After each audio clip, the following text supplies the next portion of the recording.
So my name is Ben Chalacombe.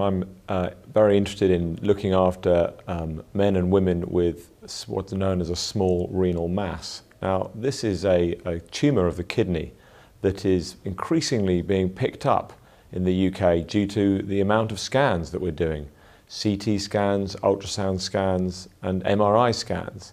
And much in the same way that we have large volumes of men with prostate cancer that doesn't need to be treated, there is a similar group of people now being discovered with small tumours on the kidney, many of which don't need to be treated, but cause a lot of alarm, a lot of stress for patients. And in an article, we have shown that there are a range of ways of looking after men and women with this problem. Many masses can just be surveyed with sequential scans, so follow-up scans to see that the growth of the tumour is small and don't even need any intervention. Sometimes we biopsy people, and of course if that shows a malignant cancerous tumour, then they will require treatment.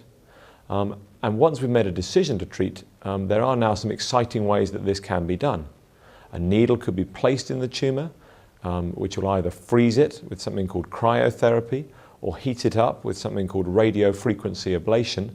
And both those techniques can be done through the skin without an operation to try and kill the tumour.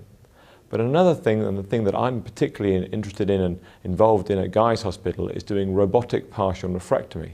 And that's keyhole surgery to physically remove the tumour and then to stitch up the kidney afterwards, so the patient can have the full confidence that the mass has been removed, but they also know that they've had it done keyhole without the need for painful scars and operations.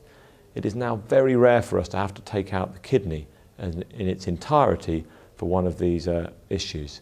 So although we find lots of them, there are luckily a variety of ways of treating them, and many patients will never come to any harm just by monitoring.